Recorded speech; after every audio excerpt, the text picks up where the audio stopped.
Fort కొచ్చి బాగుంది కదా Nani. Fort కొచ్చి బాగానే ఉందన్న. కేరామ్ నుంచి అప్డేట్ వదిలితే ఇంకా బాగుంటుంది. ఇద్దాలేనని తొందరగా ఉంది. అన్న నువ్వు సోషల్ మీడియా చూస్తున్నట్లేవు. 2 yearsకి 2 సినిమాలు చేసామని తెగేసుకుంటున్నాను మనల్ని. నన్ను ఎందుకు ఇప్పుడు సీనియర్ హీరోస్ అనుకో అన్న, వాళ్ళంటే 2 సంవత్సరాలకు ఒక సినిమా చేసుకున్నా పర్లేదు. మనలాంటి యంగ్ హీరోస్ కూడా ఇలా చేస్తుంటే ఇండస్ట్రీ అయిపోవాలన్న. ఓహో, ఒకప్పుడు బ్యాక్ టు బ్యాక్ అని చెప్పి వేసుకున్నారు, ఇప్పుడు ఇలా చేస్తున్నా బ్యాడ్గా మాట్లాడుతున్నారు. కలికాలం ఉన్నాను, అందరూ ఖాళీగా ఉన్నారు, ఏం చేయలేం. ఏం చేయలేమంటావు ఏంటన్నా? మన సినిమా నుంచి గ్లిమ్స్ చేద్దాం. ఎప్పుడు? మన బర్త్డేకి. బర్త్డేకి అప్డేట్లు వద్దు నన్ను.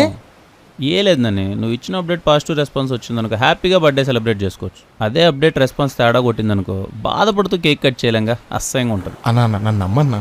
నేను అంత కాన్ఫిడెంట్ ఉన్నావా? నువ్వే కదన్నా సినిమా రిలీజ్ వరకు కాన్ఫిడెంట్ ఉండొద్దన్నావు. మళ్ళీ నువ్వే కాన్ఫిడెంట్ అని అడుగుతున్నావు. అది ఇప్పుడు చెప్పడం అవసరమా? డెబ్యూగా అన్న నోటుతో మంచి రియలైజేషన్. ఒక ఎలివేషన్ ఇచ్చొస్తా మన గురించి. ఇచ్చిరాపు.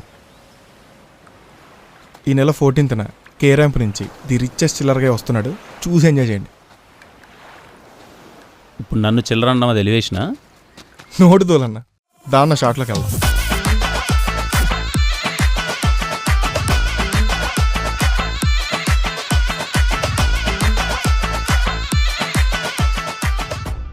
ఏఎంబి సినిమాల్లో మనం మలయాళం ప్రేమ కథలు చూసి హిట్ చేస్తాం, కానీ తెలుగు ప్రేమ కథలతోనే మనకు ప్రాబ్లం. ఎందుకంటే వాళ్ళ దాంట్లో ఉన్న ఆత్ ఇండిసిటీ మన దాంట్లో ఉండదు. మన ఇద్దరు ప్రేమ గుడిసిపోయినా పర్లా, ప్రేమ మాత్రం బాగుండాలి.